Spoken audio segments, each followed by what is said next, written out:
자, 국토의 계획 및 이용에 관한 법률 있죠. 페이지는 여기 134페이지 이하에 나오는데, 자, 공법이 이제 양이 많다라고 했는데 이 많은 양을 정리하기 위해서는 좀 체계적으로 정리할 필요가 있습니다. 그래서 저는 좀 목차를 강조드리는 편인데, 많은 양의 내용들을 막 세부적인 내용들을 암기하기 시작하면은 이게 여기서 배운 것 같기도 하고 여기서 배운 것 같기도 하고 어디서 배웠는지를 모릅니다. 그러니까 내용들을 집어넣으실 때 목차를 가지고 머리에다 방을 만드는 거죠. 그래서 우리가 오늘 뭐 요거 배운다, A라는 내용을 배우면은 요 목차를 가지고 방을 만들어 놓고 이 방 안에만 집어넣어야 됩니다.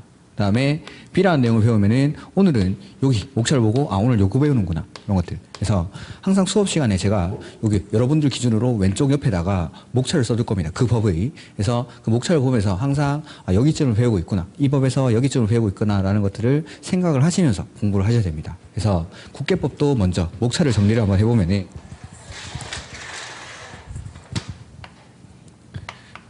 국토의 계획 및 이용에 관한 법률. 그래서 이 국토의 계획 및 이용에 관한 법률에서 규율하고자 하는 대상은 우리나라 국토 전체를 대상으로 먼저 계획으로서 뭐 한다고 했죠?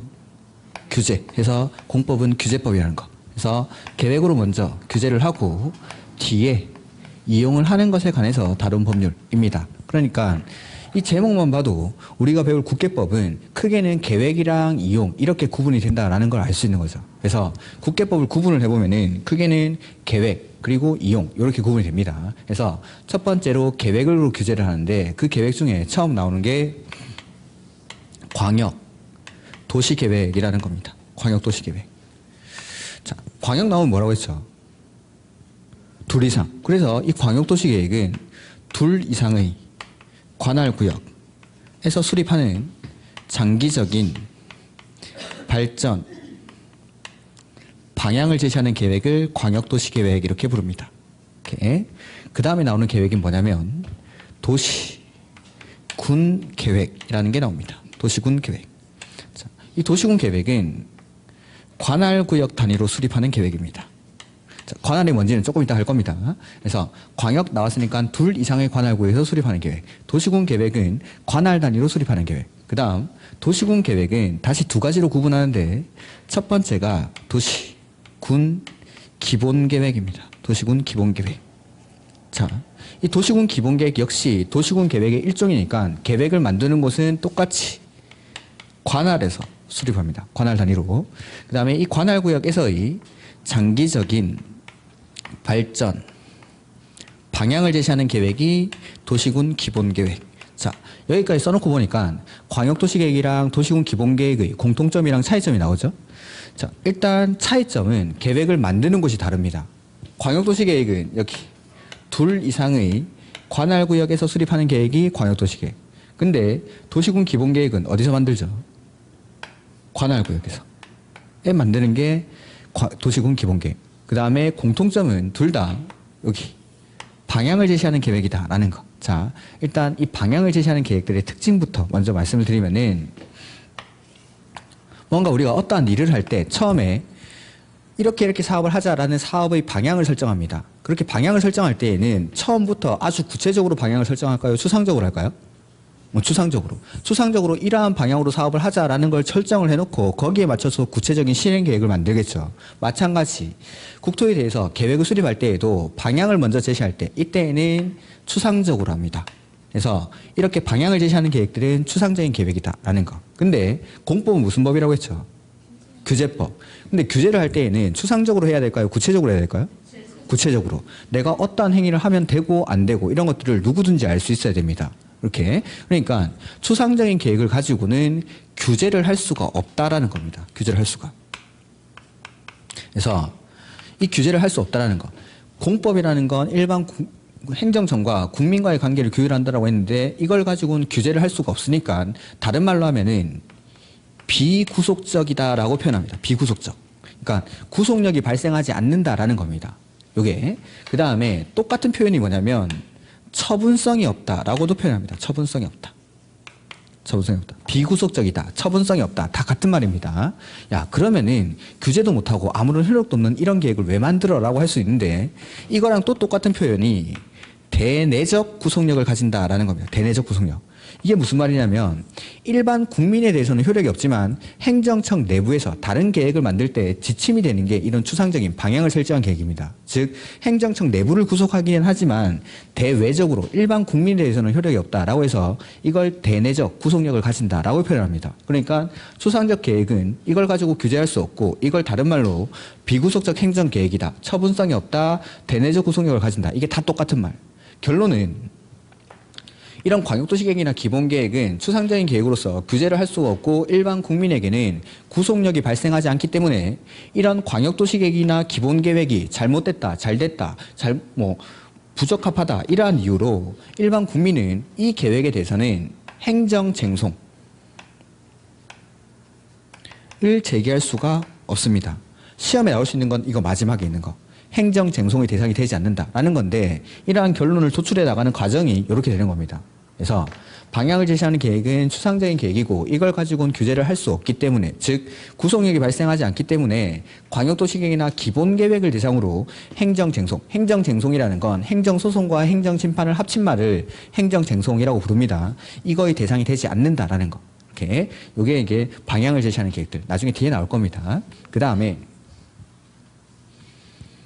공법은 규제법이라고 했는데 이런 방향을 제시하는 계획을 가지고는 규제를 할 수가 없겠죠. 그러면 규제를 하기 위해서는 이걸 구체적으로 만들어주는 겁니다. 그게 바로 요 밑에 나오는 도시, 군, 관리계획입니다. 자, 도시군 관리계획도 도시군 계획의 일종이죠.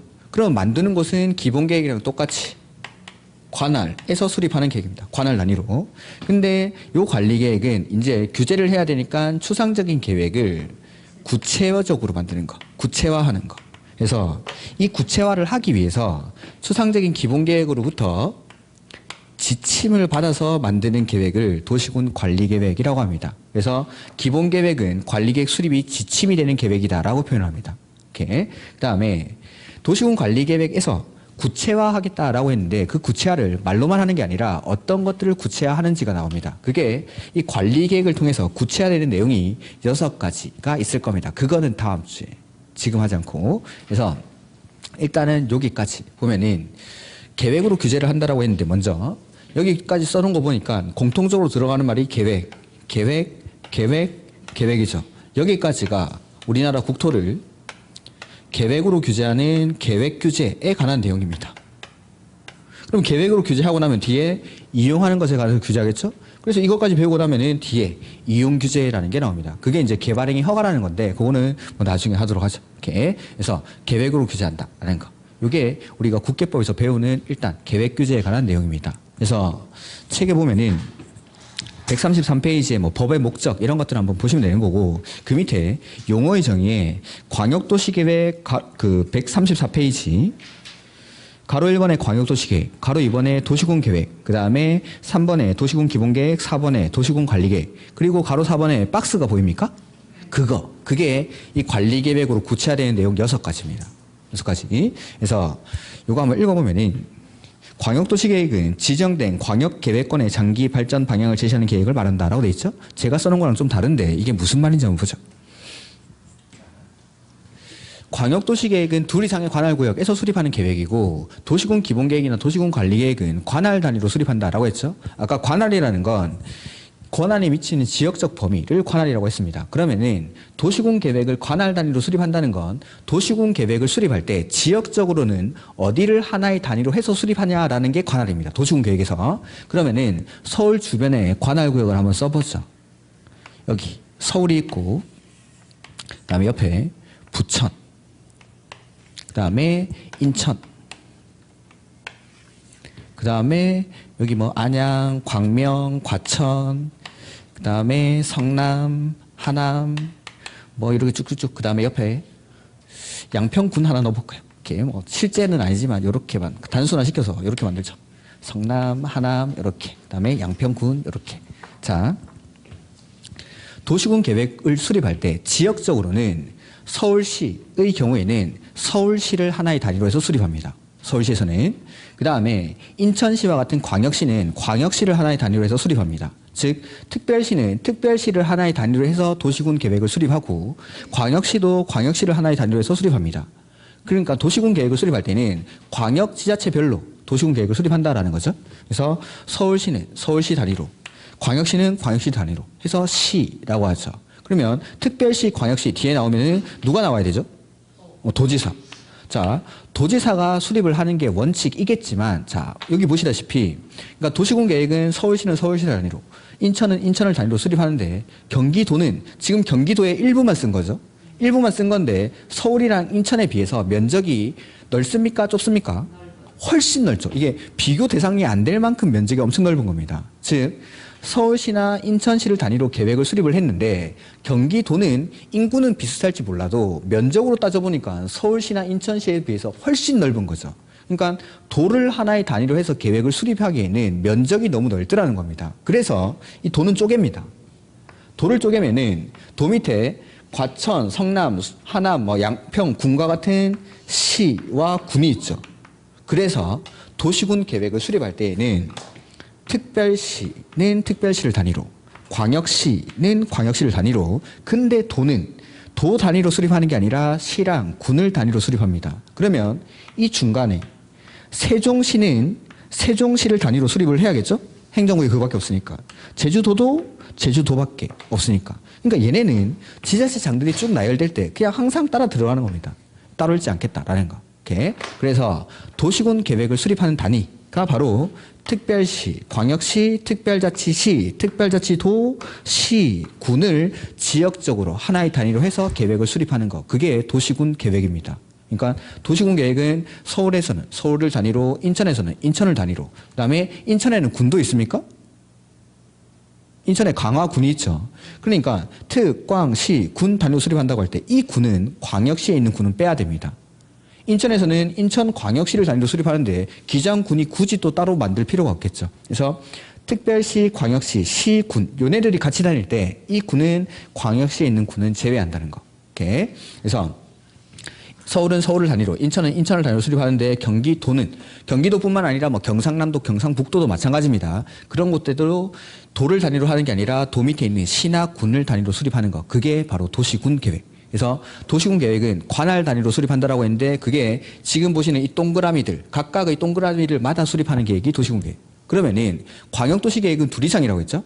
동그라미들 중에 2개 이상을 묶어서 수립하는 계획을 광역도시 계획이라고 합니다. 그러면 서울 주변에서 2개 이상을 묶어보면은 서울, 부천, 인천 이렇게 묶을 수도 있겠죠. 노란색으로. 그 다음에 빨간색으로 서울, 부천, 안양, 과천 이렇게 묶을 수도 있습니다. 그 다음에 파란색으로 하남, 성남, 과천, 안양 이렇게 묶을 수도 있고 그 다음에 하얀색으로 양평, 하남, 성남 이렇게 묶을 수도 있고 그러니까 묶을 수 있는 경우에서는 서울 주변만 따져도 수도 없이 많이 나오죠. 그러니까 광역도시계획은 2 이상의 관할구역이라고 했는데 서울 주변에서 2 이상의 관할구역이 어딘지를 알 수가 없다라는 거죠. 경우의 수가 너무 많으니까. 너무 많으니까 먼저 뭘 해주냐면 노란색에서 계획 만들지, 빨간색에서 만들지, 파란색에서 만들지, 하얀색에서 만들지를 지정을 해줍니다. 지정. 그러니까 자 도시군 계획은 서울은 서울을 단위로, 광역시는 광역시를 단위로, 도는 시나 군을 단위로 만들겠다라고 지역이 정해져 있죠. 그러니까 따로 지정할 필요가 없습니다. 이건 어디서 만드는지가 정해져 있으니까. 근데 광역도시 계획은 노란색인지 빨간색인지 파란색인지를 모르니까 먼저 지정이라는 걸 합니다. 이렇게 지정을 해주면 노란색에서 계획 만들자라고 지정해주면 거기를 뭐라 부르냐면 광역 계획권 이렇게 만드는 겁니다. 그래서 지정된 광역계획권에서의 장기 발전 방향, 그걸 저는 여기다가 2 이상의 관할구역이라고 쓴 겁니다. 그러니까 2 이상의 관할구역이 어딘지를 모르니까 노란색, 빨간색, 파란색 중에 하나 정해주고 정해지면은 거기 지정된 곳을 광역계획권 이렇게 부르는 거고 지정된 광역계획권에서의 장기적인 발전 방향을 제시하는 계획이 광역도시계획. 근데 요거 동그라미들 각각에서 수립하는 계획이 도시군계획. 그래서 도시군 계획은 특, 광, 시, 군 이렇게 읽겠습니다. 요거는 제가 안 읽겠다고 했으니까. 그래서 앞으로 제가 특, 광, 시, 군 하면은 6군데, 6명. 특별시장, 광역시장, 특별자치시장, 특별자치도지사, 시장, 군수를 특, 광, 시, 군이라고 할 겁니다. 그래서 요 각각에서 만드는 게 도시군 계획이고 광역도시 계획은 2개 이상을 묶어서 하는 게 광역도시 계획. 이렇게. 그래서 광역계획권에서의 장기발전 방향. 그래서 가로 2번에 도시군 계획 보면은 도시군 계획은 만드는 곳이 정해져 있죠. 특별시는 특별시 단위, 광역시는 광역시 단위, 세종시는 세종시 단위, 제주도는 제주도 단위, 도는 도를 시랑 군으로 쪼개가지고 시나 군을 단위로. 그래서 거기 보면은 특별시, 광역시, 특별자치시, 특별자치도, 시, 군 다 말하면 너무 입이 아프니까 특광시군 하겠다라는 겁니다. 특광시군. 의 관할구역에 대해서 뒤에 말하죠. 그 관할구역에 대해서 수립하는 공간구조와 발전 방향에 대한 계획으로 이 도시군 계획을 나누면 이렇게 2가지로 기본계획이랑 관리계획으로 구분하겠다라는 겁니다. 이렇게. 그 다음에 도시군 기본계획은 역시 만드는 곳은 도시군 계획의 일종이니까 똑같겠죠. 특, 광, 시, 군에서 특광시군에서 기본적인 공간 구조와 장기 발전 방향을 제시하는 종합계획으로 관리계획 수립이 지침이 되는 계획을 말한다. 그래서 여기 보면은 기본계획으로부터 지침을 받아서 관리계획을 수립한다라고 했죠. 그래서 관리계획 수립이 지침이 되는 계획이 도시군 기본계획. 그 다음 관리계획은 이걸 이제 구체화하는 거죠. 똑같이 관할해서. 그래서 보면 맨 앞에 특별시, 광역시, 시, 군의 개발, 정비 및 보전을 위해서 수립하는 토지 이용, 교통, 환경, 경관, 안전, 산업, 정보통신, 보건, 복지, 안보, 문화 등에 관한 다음의 계획을 말한다 해서 그 박스에 있는 게 이 관리 계획으로 바로 구체화되는 내용입니다. 그걸 한번 이쪽에 옮겨보면은 첫 번째 용도, 지역이랑 지구. 용도 지역이 뭐냐면 들어보셨을 텐데 뭐 주거 지역, 상업 지역 그런 것들을 용도 지역이라고 합니다. 그다음에 용도 지구는 조금 생소할 수 있으니까 이거는 나중에 보도록 하고 이러한 것들. 그다음에 2번째 보면은 이번에 개발 제한 구역, 시가와 조정 구역, 도시 자연 보호 구역, 수산자원 보호 구역 그런 거 나와 있습니까? 그걸 묶어서 이번에 개발 제한 구역, 시가와 조정 구역, 도시 자연 보호 구역, 수산자원 보호 구역이라고 돼 있죠? 그걸 용도 구역이라고 부릅니다. 용도 구역. 그 맨 앞에 나와 있는 용도 개발 제한 구역이 우리가 흔히 알고 있는 그린벨트. 그래서 관리 계획으로 구체화되는 내용이 뭐냐면 첫 번째가 용도 지역, 용도 지구 이러한 것들을 지정한다든지 변경하는 것. 이게 바로 관리 계획을 통해서 구체화되는 겁니다. 그 다음에 세 번째가 기반 시설. 기반 시설이 뭔지는 아시죠? 뭐 도로, 철도, 항만, 수도, 하수도, 전기, 통신, 가스 이런 것들. 그게 135페이지 가로 6번에 보면은 표에 나와 있죠? 그겁니다. 그거. 우리가 일반적으로 뭐 기반시설을 알고 있지만 법에서는 이렇게 크게는 7가지로 분류를 하고 각각의 분류마다 해당하는 기반시설들을 나눠놨죠. 그게 기반시설.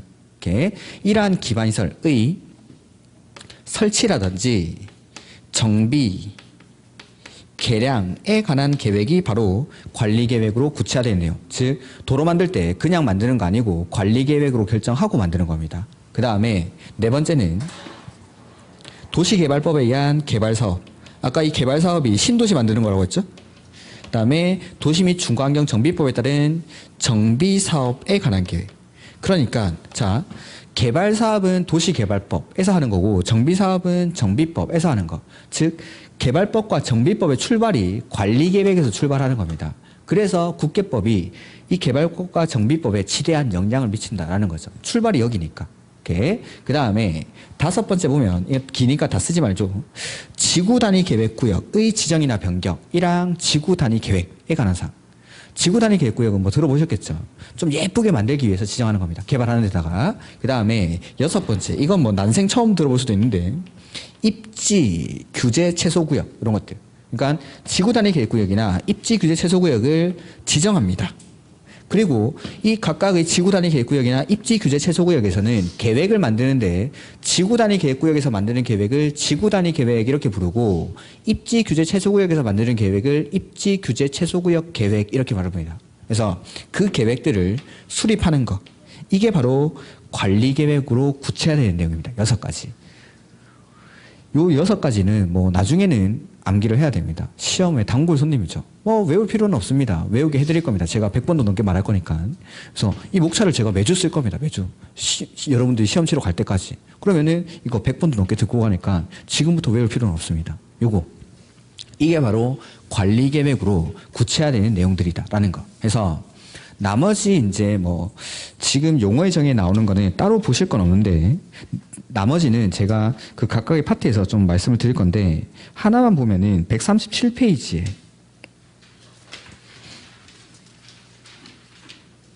그 14번 맨 밑에 137페이지 맨 밑에 14번 가로 14번 국가계획이라는 게 나와 있죠. 자, 제가 여기 목차에는 안 썼는데 광역도시계획 위에 뭐가 있냐면 국가계획이라는 게 있습니다. 국가계획. 자, 맨 앞에 보면은 중앙행정기관이 수립하는 이라고 돼 있죠. 만드는 사람은 중앙행정기관이 수립합니다. 국가의 정책적인 목적을 이루기 위해서 마지막에 보면은 도시군 기본계획이나 관리계획으로 결정해야 될 사항이 포함된 계획. 그러니까 원래는 기본계획이나 관리계획으로 결정을 해야 되는 내용인데 그걸 포함해서 중앙행정기관이 수립하는 계획, 그걸 국가계획 이렇게 부릅니다. 국가계획. 이렇게. 그래서 여기 광역도시계획 위에 국가계획이라고 있는데 국가계획, 광역도시계획, 도시군 기본계획, 도시군 관리계획 얘네들 역시 상하관계를 가집니다.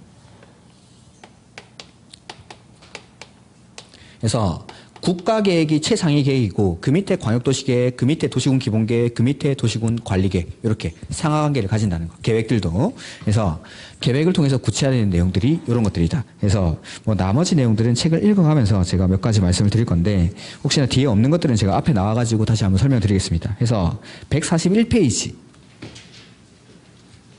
여기 이제 국계법의 목차라는 거. 요걸 항상 써두고 하겠다라는 거예요. 요걸. 그러니까 이제 맨 처음에 보면 이게 용어의 정의에서 이런 것들이 뭔지가 나와 있는데 광역도시계획이 맨 처음에 나오겠죠? 광역도시계획 141페이지.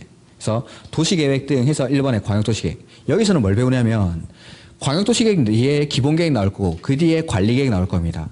여기서는 계획을 수립하는 절차를 배울 겁니다. 그거는 3주차 때 본 진도 나갔을 때 제가 계획을 수립하는 절차는 알려드리겠습니다. 그래서 계획을 수립하는 절차들이 나오는데 자, 도시군 관리계획에서도 이 관리계획을 어떻게 만드는지 계획을 수립하는 절차가 거기 밑에 보면은 뭐 표로 이렇게 뭐 네모칸 해가지고 쭉쭉쭉 화살표 돼 있죠. 그러니까 여기서 배우는 게 그 화살표대로 계획을 수립하겠다라는 겁니다. 그거 지금 외울 필요 없으니까 놔두시고 자 관리계획에 가면은 이 관리계획에서는 계획을 수립하는 절차를 배웁니다. 자 아까 관리계획으로 구체화되는 내용이 요 6가지라고 했죠. 그러니까 관리계획은 용도지역이 관리계획이 아닙니다. 용도지역을 지정하거나 변경하는 계획 그게 관리계획. 그게 관리계획. 그러니까 용도구역도 관리계획이 아니라 용도구역을 지정하거나 변경을 하는 계획이 관리계획. 기반시설을 설치, 개량하기 위한 계획을 관리계획이라고 하는 거지 기반시설이 관리계획이 아닙니다. 비유를 해서 설명드리자면 자 관리계획으로 이러한 것들을 구체화하는데 용도지역, 지구, 구역을 지정하거나 변경할 때에는 일정한 절차를 거친다라는 겁니다. 절차를. 그냥 아무렇게나 하진 않겠죠. 일정한 절차를 거치는데 그 절차라는 게 계획이라는 형태로 표현이 됩니다. 절차가 계획을 수립해서 이러한 것들을 하게 되는데 그 계획이 뭐냐면 관리계획이라는 거죠. 즉 관리계획이라는 건 용도지역, 지구, 구역이 아니라 용도지역, 지구, 구역을 지정하거나 변경하는 절차가 바로 관리계획. 그 다음에 기반시설이 관리계획이 아니라 기반시설을 설치, 정비, 개량하는 절차가 관리계획. 지구 단위 계획구역을 지정하는 절차가 관리계획이고 입지 규제 최소구역을 지정하는 절차가 관리계획입니다. 즉 용도지역, 지구, 구역을 지정하는 절차나 지구 단위 계획구역을 지정하는 절차가 똑같습니까? 네, 관리계획으로 똑같이 다 이것들을 관리계획으로 구체하는 거니까 이러한 것들을 하는 절차가 계획이고 그 계획이 관리계획이다. 그러니까 용도지역, 지구, 구역을 지정하는 절차나 지구 단위 계획구역을 지정하는 절차나 입지 규제 최소구역을 지정하는 절차나 다 똑같다라는 거. 관리계획으로 하겠다라는 겁니다. 관리계획으로. 그러니까 공통사항인 그 절차를 먼저 관리계획에서 배우는 겁니다. 이 관리계획을 수립하는 절차를. 그리고 나면 그 뒤에 이 용도지역, 지구, 구역을 지정하는 절차는 먼저 똑같은 거니까 뽑아서 배웠죠. 그리고 나서 용도지역이 뭔지, 용도지구가 뭔지, 용도구역이 뭔지를 뒤에 하나하나씩 배우는 겁니다. 그러니까 이걸 비유해서 설명하자면 자 신라면이 있고 삼양라면이 있고 그 다음에 진라면이 있고 저는 개인적으로 무파마를 좋아하니까 무파마 이거 맛있네요. 자 얘네들 다 라면이죠. 이 라면 끓이는 절차가 같습니까 다릅니까? 똑같죠. 라면인데 이 라면을 끓이는 절차는 다 똑같다는 것. 즉 라면을 끓이는 절차가 바로 관리계획입니다. 그러니까 공통사항인 라면 어떻게 끓이는지는 먼저 배우는 거죠. 그리고 나서 신라면은 무슨 맛이고 삼양라면은 무슨 맛이고 진라면은 무슨 맛이고 무파는 무슨 맛인지 그걸 뒤에 배우는 겁니다. 이렇게 먼저 절차를 배우고 나서 그 뒤에 신라면, 삼양라면, 진라면 배우는 거. 근데 제가 요거는 4번은 따로 말씀 안 드렸는데 개발 사업이나 정비 사업에 관한 계획은 관리 계획이 많습니다. 근데 자, 용도 지역, 지구, 구역을 지정하는 절차가 관리 계획이라고 했죠. 근데 개발 사업을 하는 절차나 정비 사업을 하는 절차는 관리 계획으로 정하는 게 아니라 요거는 관리 계획이랑 조금 달라서 개발 사업을 하는 절차는 도시개발법에서 정비 사업을 하는 절차는 정비법에서 규정을 합니다. 그러니까 개발 사업이나 정비 사업에 관한 계획, 요거는 관리 계획이 맞다. 대신에 이 사업을 하는 절차가 관리 계획이랑 좀 다르기 때문에 따로 규제하는 게 도시개발법. 정비 사업은 정비 사업을 하는 절차에 관해서 다룬 법률이 도시 및 주거환경 정비법. 그러니까 개발법에 가면은 이 도시개발 사업을 하는 절차가 나옵니다. 정비 사업을 하는 절차는 도시 및 주거환경 정비법에서 규정을 하고 있습니다. 그러니까 개발 사업이나 정비 사업에 관한 계획도 관리 계획이 맞다라고 했죠. 쟤네도 라면 맞습니다. 라면은 맞는데 짜파게티입니다. 짜파게티. 짜파게티는 끓이는 절차가 같습니까? 다릅니까? 다르죠. 라면은 맞는데 끓이는 절차가 다르니까 이 짜파게티 끓이는 절차는 개발법이랑 정비법에서 따로 규제를 하겠다라는 거. 그래서 우리가 관리계획, 광역도시계획, 기본계획, 관리계획서는 이런 것들을 계획을 수립하는 절차를 배우고 그 뒤에 용도 지역이 뭔지, 지구가 뭔지, 구역이 뭔지가 나올 겁니다. 그래서 그 계획들 수립하는 절차는 지금 보지 않고 3월 달에 보도록 하고 147페이지 보면은 용도 지역이라는 게 나오죠. 147페이지. 그래서 먼저 계획 만드는 절차 배우고 나면은 이거 뭐고 배우는 겁니다. 그래서 자, 지금은 뭐 간단하게 용도 지역이 뭔지 한번 보는데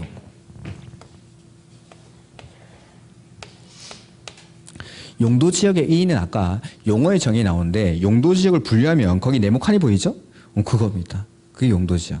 그래서 용도 지역이란 자, 용도라는 말이랑 지역이라는 말이 결합되어 있는 겁니다. 용도란 말이랑 지역이란 말이. 그래서 우리 여기 보니까 지역, 지구, 구역 뭐 비슷한 단어들이 쭉 나오죠. 지역이랑 지구, 구역 중에 여러분이 생각하기에 이 세 개 중에 가장 넓은 범위를 의미하는 단어는 지역일까요? 지구일까요? 구역일까요? 그런 느낌이 바로 오십니까? 다 합격하시겠네.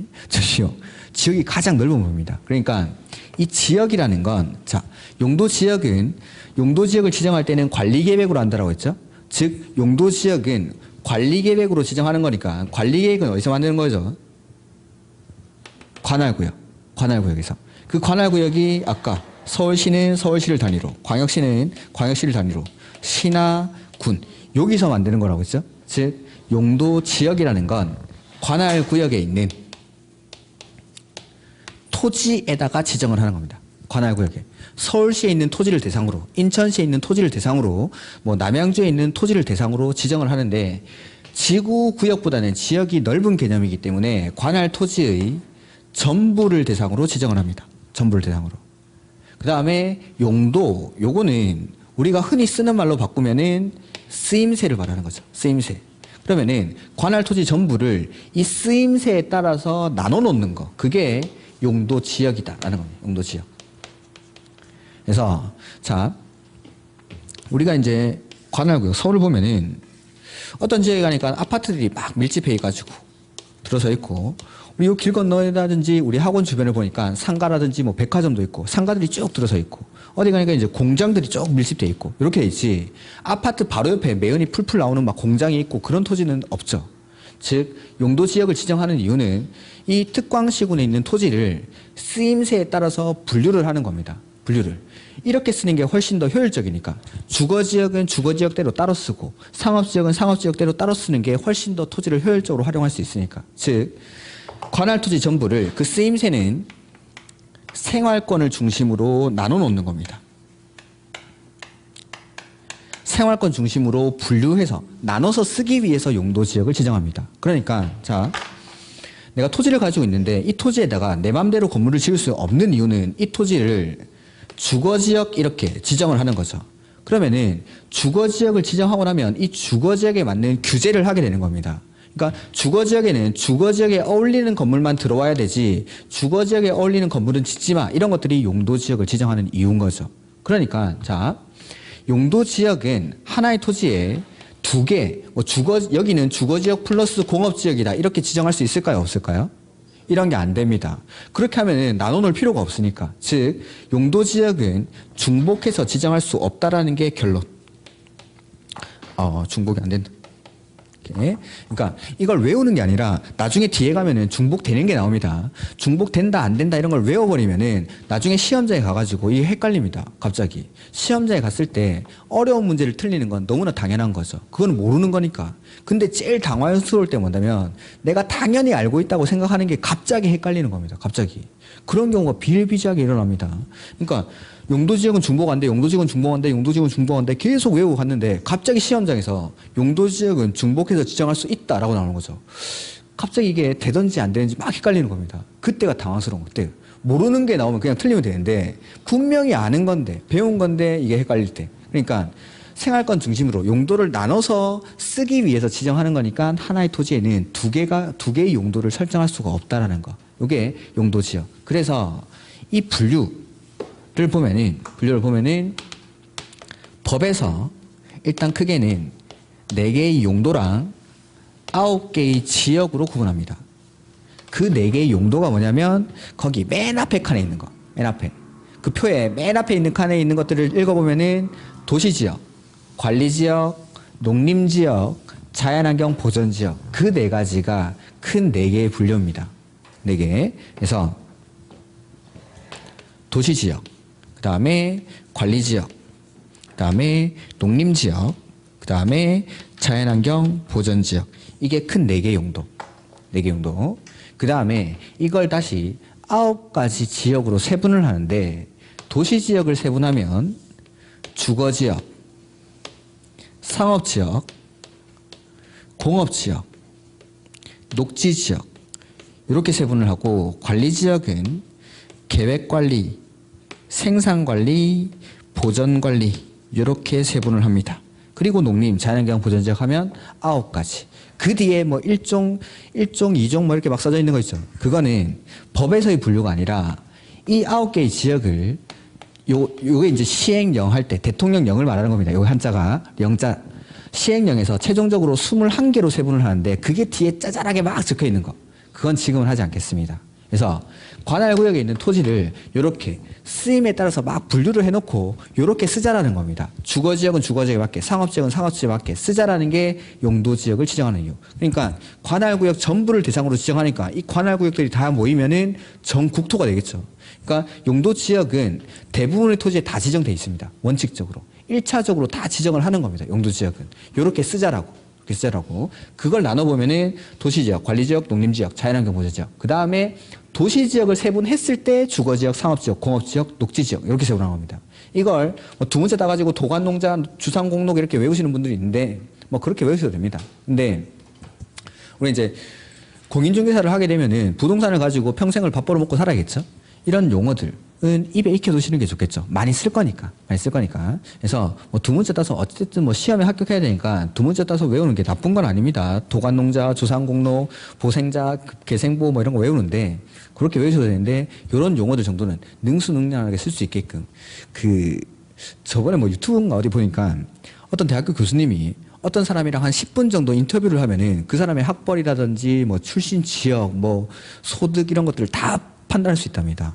그 사람들이 어떤 용어를 쓰는지에 따라서 저희도 이렇게 보면은 저도 이제 법을 전공하고 법 공부를 되게 오래 했는데 어떤 사람들이 이제 강의하는 거 보면은 이 사람이 우리 과구나 아니구나 이런 것들을 용어 쓰는 거 보면은 금방 판단합니다. 금방 한 10분 정도만 강의 들어보면.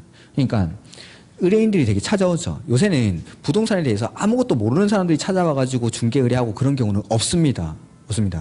저희 아버지가 그 법무사 일을 하셨습니다. 법무사 일을. 제일 짜증나는 애들이 젊은 애들. 이미 요율이라든지 수수료를 인터넷 검색 다 해보고 오는 거죠. 그래가지고 그 법무사들이 가외 수입이 생기는 게 채권 수수료 같은 걸 약간 조정하면서 가외 수입 같은 게 생기는데 걔네들은 이미 다 검색을 해보고 대충 알고 오는 겁니다. 대충. 그러면은 이렇게 뭐 채권 수수료 같은 걸 표시를 하면은 이거 인터넷에 검색하니까 이거던데 왜 이렇게 매기냐고. 우리는 안 그럴 것 같습니까? 다 그렇지. 중개 의뢰하러 오는 사람들도 다 알고 오는 겁니다. 우리보다 더 잘하는 사람들도 되게 많습니다. 근데 약간 테스트 앱으로 오는 그런 경우도 되게 많습니다. 그러니까 대화를 해볼 때 용어들을 정확하게 쓰는지 안 쓰는지를 가지고 그런 것들을 구분을 하는 경우도 있습니다. 그러니까 이 용어만 좀 정확하게 써줘도 되게 이 사람이 공부를 많이 해 보이고 있어 보이고 그런 것들이 있습니다. 그러니까 이런 것들 뭐 너무 두문자 같은 거 외워가지고 하지 마시고 이거 가지고 일할 때 좀 전문가 같이 보이는 게 좋으니까 믿음을 줄 수 있으면 좋으니까 이런 용어들은 입에 붙여두시고 계속 쓸 겁니다. 계속. 우리가 중개를 하면서도 계속 쓸 거니까 용도지역 같은 거 이런 것들 기본적인 것들은 용어들에 친해질 필요가 있는 거죠. 그래서 크게는 이렇게 구분을 한다라는 거. 이렇게 그 다음에 뭐 나중에 공부를 해보시면 아시겠지만 이 녹지지역은 도시지역입니다. 근데 이 녹지지역이 묶여 나올 때는 관리지역, 농림지역, 자연환경 보전지역 얘네들이랑 같이 묶여 나오는 경우가 되게 많습니다. 그래서 이 녹지지역이 도시지역이라는 걸 망각하는 경우가 있는데 녹지지역은 분명히 도시지역이라는 거. 이렇게 구분되는 게 있다라는 거. 지금부터 외울 필요는 없습니다. 그 다음에 그 표에 보면 뒤에 건폐율, 용적률 이런 게 나오죠. 자, 뭐 아시는 분도 계시겠지만 우리 책에는 건폐율이랑 용적률을 저기 건축법에다가 좀 적어놨습니다. 200페이지? 200페이지 가보시면은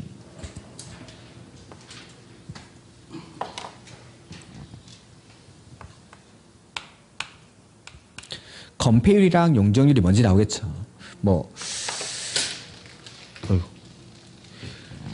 그 공법은 규제법이라고 했죠. 그러니까 공법에 나오는 대부분의 제도들은 목적이 뭐냐면 규제하려고. 규제라는 게 내가 할 수 있는 행위를 제한한다라고 하는 겁니다. 그걸 이제 다른 말로 행위 제한 이렇게 부릅니다. 행위 제한. 내가 할 수 있는 행위가 규제를 통해서 제한이 되니까. 그래서 용도 지역이 지정됐을 때 따라붙는 행위 제한에는 건폐율이랑 용적률이 있습니다. 즉, 이 각각의 용도 지역들마다 내가 지을 수 있는 건물을 지을 때 건폐율은 최대 얼마까지 허용하고 용적률은 최대 얼마까지 허용하고 이런 것들이 나옵니다. 그게 시험 문제입니다. 시험 문제. 올해도 당연히 나왔습니다. 나왔는데 그 건폐율이랑 용적률을 높은 데서부터 낮은 데로 순서대로 나열하고 낮은 데서부터 높은 데로 나열하고 이런 것들 그게 시험 문제인데 나중에는 외우셔야 되는데 지금은 건폐율이랑 용적률이 뭔지만 보도록 하죠. 건폐율이라는 건 거기 보면 대지면적 분의 건축면적이라고 돼 있을 겁니다. 그리고 퍼센트로 표시를 하기 때문에 여기다가 곱하기 100을 해줍니다. 이게 건폐율. 자, 대지 면적은 뭔지 아시겠죠? 땅 면적. 그 다음에 건축 면적이라는 건 건축물 외벽의 중심선으로 둘러싸인 부분의 수평 투영 면적인데 그건 나중에 보도록 하고 그냥 건물 잘라가지고 위에서 내려다본 겁니다. 내려다본 거. 그러니까 대지 면적이 이렇게 있는데 이 중에서 건축 면적, 건물 잘라가지고 그 단면을 위에서 내려다본 거.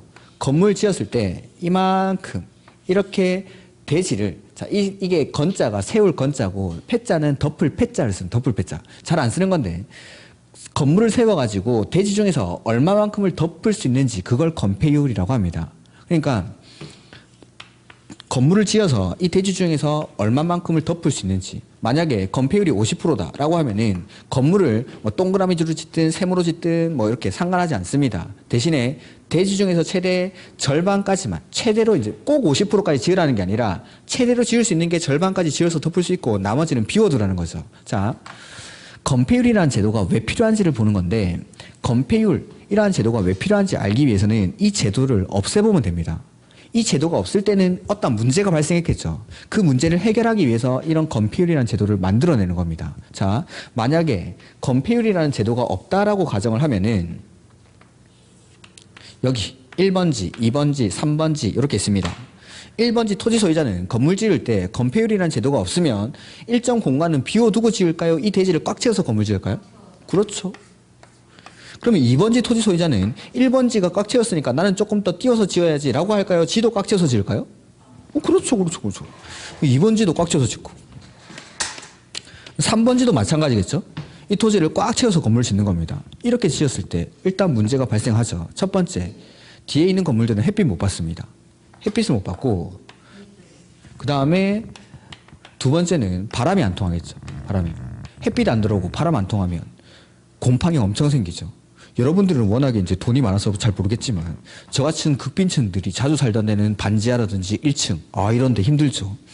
근데 차라리 돈이 없으신 분들, 혹시나 살다가 되게 힘들어지셨을 때 1층이라든지 반지하 중에 선택해야 된다. 그럼 무조건 반지하로 가셔야 됩니다. 제가 1층도 살아보고 반지하도 살아봤는데 반지하는 겨울에 되게 따뜻합니다. 이게 묻혀 있어가지고. 여름에 약간 하수구 냄새가 난다는 단점이 있지만 거기 겨울에 따뜻해가지고 난방비가 좀 적게 듭니다. 여름에도 상대적으로 좀 시원하고. 근데 1층은 지옥입니다. 지옥. 햇빛 안 들어오고 건물이 따닥따닥 붙어 있으면은 엄청 춥습니다. 엄청. 햇빛을 하루 종일 못 받다 보니까 엄청 춥고 바람도 안 통하니까 이 물이 잘 안 말라가지고 곰팡이도 엄청 쓸고 이렇게. 그 1층에서 살 때가 정말 지옥이었는데 아무튼 이런 문제가 발생하죠. 그 다음에 이것보다 더 심각한 게 자 2번지 토지에 있는 건물에 불이 났다라고 가정해보죠. 그러면 이 불이 1번지에 있는 건물, 3번지에 있는 건물로 옮겨 붙겠죠. 이런 걸 연소라고 하면 연소. 이을 연자를 써가지고 옮겨 붙는 거. 이런 연소의 위험 때문에 그런 예전에 지어진 재래시장 같은 데 불이 나면은 시장 전체가 다 타버리죠. 이런 것들이 없기 때문에. 그래서 이런 문제를 해결하기 위해서 건폐율이라는 제도를 도입하는 거죠. 자, 이 지역의 건폐율을 50%라고 가정해보죠. 그리고 똑같이 1번지, 2번지, 3번지 토지가 있다라고 가정하면은 이제 이 1번지 토지는 꽉 채워서 건물을 못 짓겠죠. 대지 중에서 절반만큼만 건물을 지어서 덮고 나머지는 비워둬야 됩니다. 2번지도 마찬가지. 절반만 지어서 덮고 나머지 비워둬야 되고 3번지도 절반만 짓고 나머지는 비워둬야 됩니다. 이 비워두는 공간을 뭐라 부르냐면 공지라고 하면 공지. 빌공자를 써서. 그래서 건폐율이라는 제도가 있는 이유는 최소한의 공지 확보가 목적입니다. 이렇게 띄워놓으니까 바람도 통하고 햇빛도 들어오고 그 다음에 화재가 발생했을 때 이 사람들 이제 뭐 하면 되죠? 불 구경하면 되죠. 이렇게 연소의 위험이 차단이 되는 겁니다. 땅은 불에 안 타니까. 이런 것들이 이제 건폐율이라는 제도가 있는 이유입니다. 그 다음에 그 뒤에 보면은 용적률이라는 게 또 나옵니다. 용적률.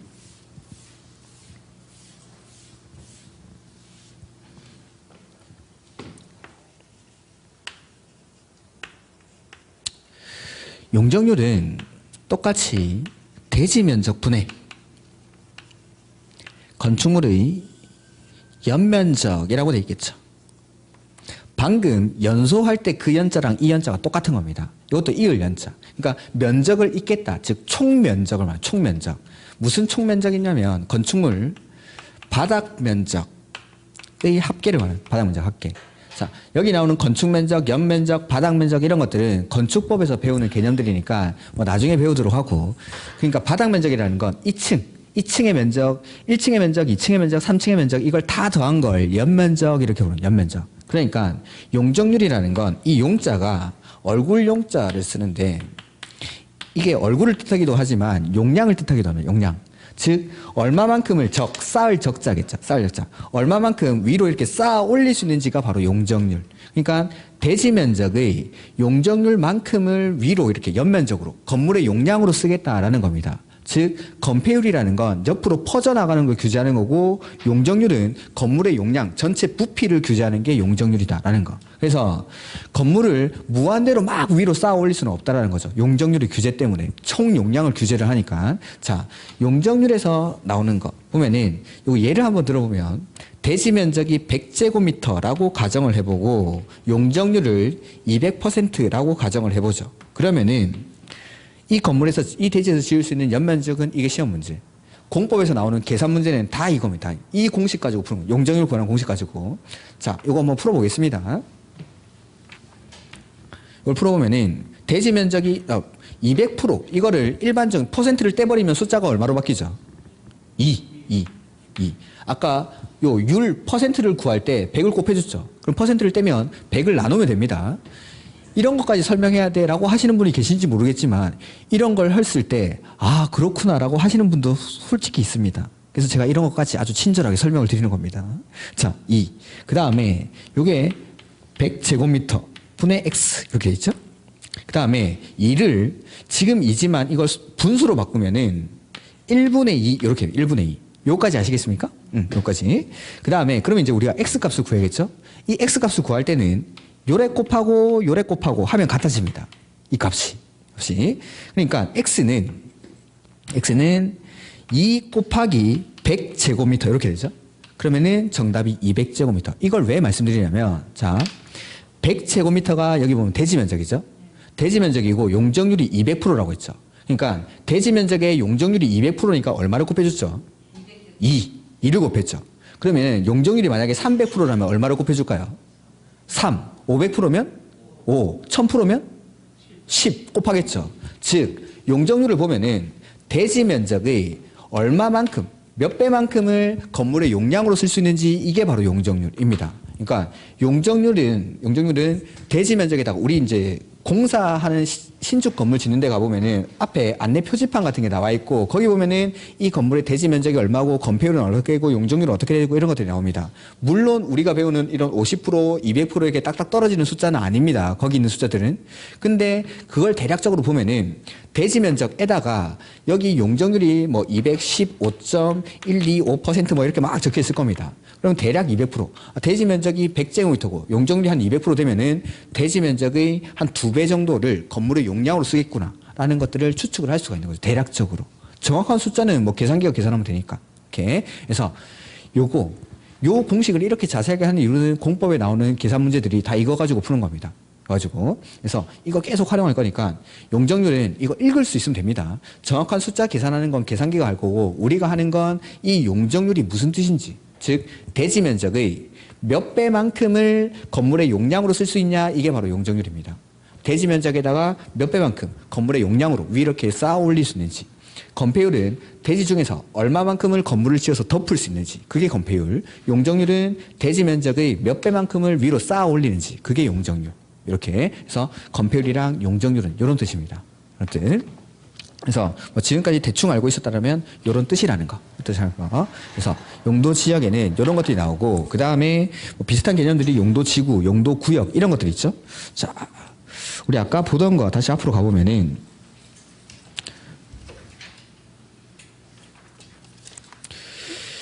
용어의 정의 한번 가보시면 138페이지 138페이지 가로 15번에 보면은 용도 지역 나와 있죠? 그건 너무 추상적으로 써져 있으니까 그런 것들은 그냥 한번 읽어보시면 되고 그래서 뭐 한 세 번째 줄에 전국을 4개의 용도 9개의 지역으로 구분한다. 그래서 4개의 용도랑 9개의 지역으로 구분하는 게 요거. 그 다음에 대통령령에 가면은 그걸 다시 21개로 세분을 할 겁니다. 이렇게. 그 다음에 그 밑에 보면은 용도 지구라는 게 나오죠. 용도 지구. 자.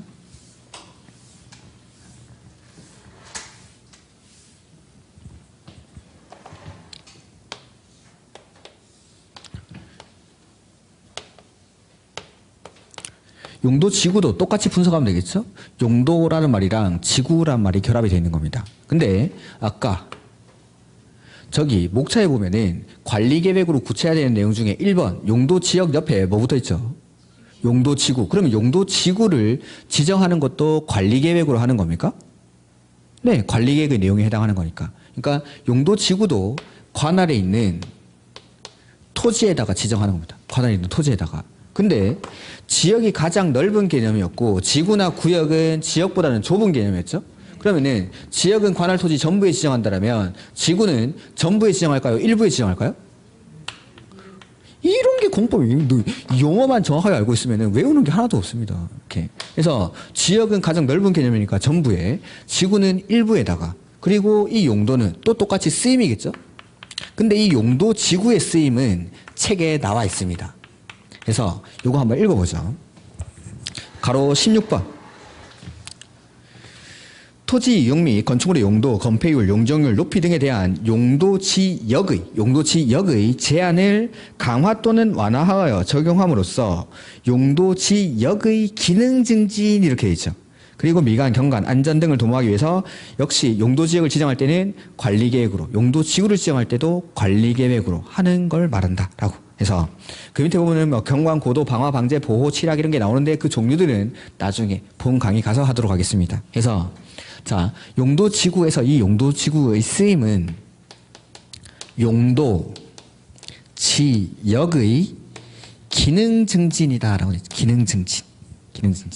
다른 말로 하면 용도지역을 도와주는 게 용도지구입니다. 용도지구 도와주는 거. 이거 30, 100기출, 31에 30, 100기출 문제. 가로 넣어놓고 용도 지구란 여기 가로쳐놓고 뒤에 용도 지역 여기 가로쳐놓고 다음에 오른말은 이게 정답이었습니다. 정답자.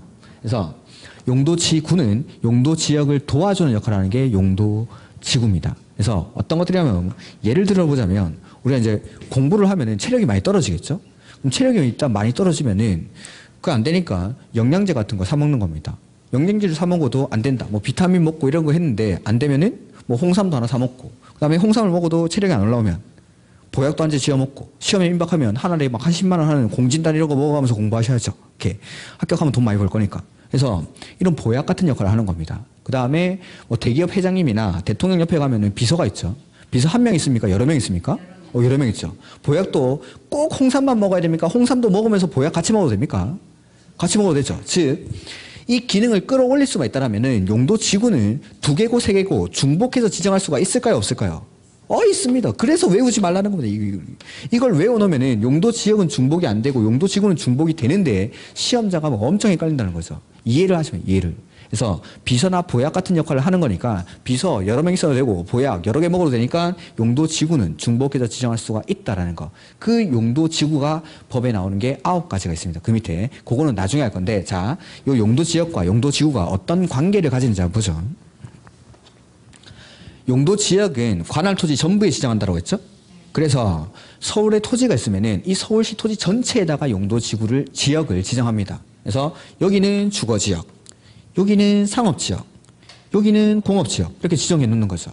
그리고 용도 지역을 지정하는 이유도 토지를 효율적으로 활용하기 위해서 지정하는 거니까 용도 지역을 지정을 했는데 충분히 토지가 효율적으로 활용되고 있다. 그러면 더 이상 규제는 하면 안 됩니다. 규제라는 건 항상 최소한도로만 해야 되니까. 그래서 용도 지역만 가지고 토지가 충분히 효율적으로 활용하고 있으면 그거면 됐는데 이 주거 지역의 기능이 떨어지는 거죠. 자, 기능이 떨어졌죠? 그러면 기능 증진, 용도 지역의 기능 증진을 위해서 투입되는 게 용도 지구. 그래서 용도 지역 위에다가 용도 지구를 2차적으로 이렇게 기능이 떨어져 있는 이 부분에만 지정하는 거지 전부에 지정하는 게 아니죠. 그래서 용도 지구는 관할 토지 일부에다가 지정한다 이 말입니다. 이렇게. 근데 이렇게 1번 용도지구를 지정했는데 기능이 안 올라가죠. 그러면 하나 더 지정할 수 있습니까? 2번 용도지구 지정할 수 있습니다. 근데 2번 용도지구를 지정했는데 기능이 안 올라가죠. 하나 더 지정해도 됩니까? 네, 중복이 되니까. 그러니까 어떤 토지 이용 계획서를 한번 떼봤는데 용도지구가 막 2개, 3개 붙어 있는 거죠. 그런 거 사면 절대 안 되겠죠. 규제가 이만큼 많다 이 말입니다. 많다. 이렇게 토지를 활용하기가 그만큼 힘들다라는 거. 그래서 용도 지역은 어디든지 다 지정을 하는 거고 그 위에 기능이 떨어져 있는 여기 일부에 대해서만 용도 지역을 도와주기 위해서 지정하는 게 용도 지구다라는 거. 이렇게. 그 다음에 그 밑에 보면 이제 그 옆에 용도 구역이 나오겠죠? 용도 구역도 지역보다는 좁은 개념이니까 관할 토지 일부에다가 지정을 합니다. 그래서 토지 이용 및 건축물의 용도, 건폐율, 용적률 높이 등에 대한 용도 지역 및 용도 지구의 제한을 강화하거나 완화하여 거기 따로 정한다라고 되어 있죠. 따로 정함. 시가지의 무질서한 확산 방지, 계획적이고 단계적인 토지 이용 도모, 토지 이용의 종합적 조정 관리 등을 위해서 관리 계획으로 마찬가지로 용도 구역도 관리 계획으로 지정하는 겁니다. 용도 구역도. 그래서 보면은 이 용도 구역은 관할 토지 일부에 지정하는 건 맞는데 그 쓰임은 따로 정합니다. 즉 용도 지구는 용도 지역을 도와주기 위해서 지정하는 거니까 용도 지역 위에다가 지정하는 건데 용도 구역은 그거랑 관계, 용도 지역 지구랑은 관계없이 그 용도 구역이 필요하다 하면은 그냥 지정하면 됩니다. 여기 개발 제한 구역으로 지정하고 싶다. 그러면은 뭐 용도 지역이 지구가 지정이 돼 있든지 없든지 관계없이 여기다가 개발 제한 구역을 그냥 따로 목적을 정한다라고 했으니까. 그러니까 얘네는 용도 지역이랑 지구는 붙어 다니는 겁니다. 그러니까 지역이 있어야 그 위에, 지역이 있어야 그 기능이 떨어져 있으면 그 위에 지구를 지정하겠죠. 그러니까 지구가 있다라는 건 그 밑에는 반드시 지역이 존재한다라는 겁니다. 그러니까 지역을 도와주기 위해서. 근데 구역은 용도 지역 지구와는 관계없이 독자적인 목적을 달성하기 위해서 따로 정하는 겁니다. 그래서 여기 보면은 지역이랑 지구는 1번에 붙여 써놨죠. 2번은 용도 구역은 따로 써놨죠. 너무 신기하지 않습니까? 지구는 지역이랑 항상 붙어 다니는 거니까 같이 써놓는 겁니다. 지구는 지역의 존재를 전제로 하니까. 근데 구역은 지역, 지구의 기능, 행위 제한을 강화 또는 완화하지만 그 목적들은 따로 정하겠다라는 거. 그래서 아까 이 관리계획으로 구체화되는 내용에 보면은 개발 제한 구역, 시가와 조정 구역, 도시 자연 보호 구역, 수산자원 보호 구역 이런 것들이 나왔었는데 그 각각의 목적들이 있다라는 겁니다. 그 목적들이 개발 제한 구역 같은 경우에는 도시의 무질서한 확산을 방지합니다. 그러니까 그것만 하나 예를 들어보면은 서울이 있죠. 서울이 있을 때 이 서울이 계속 팽창을 해 나가는 겁니다. 그러면 이러한 무질서한 팽창을 방지하기 위해서는 개발 제한 구역을 어디다 지정하면 좋을까요? 그렇죠. 확산 방지니까. 밖으로 뻗어나가는 거 방지하기 위해서 여기. 그래서 실제로 서울시 지도를 딱 펴보면은 개발 제한 구역이 이렇게 지정이 되어 있습니다. 이렇게. 그다음에 보안상의 목적으로 지정하기도 하는데 그런 것들은 됐고 나중에. 그래서 각각의 개발 제한 구역이 어떻게 쓰이는지 역시 이것도 본진도 가가지고 제가 좀 더 상세하게 설명을 드릴 겁니다. 그래서 용도 지역이 뭔지, 지구가 뭔지, 구역이 뭔지 정도 기억하시면 되겠고, 그다음에 나머지 내용들은 일단은 됐습니다. 그래서 다음 주에 오시면 도시개발법에서 중요한 내용들 몇 가지, 그다음에 정비법에서 중요한 내용들 몇 가지, 건축법, 주택법에서 쓰는 용어들 몇 가지 설명드리고 3주째부터 본 진도를 나가도록 하겠습니다. 자, 오늘 수고 많으셨고 다음 주에 뵙도록 하겠습니다. 수고하셨습니다.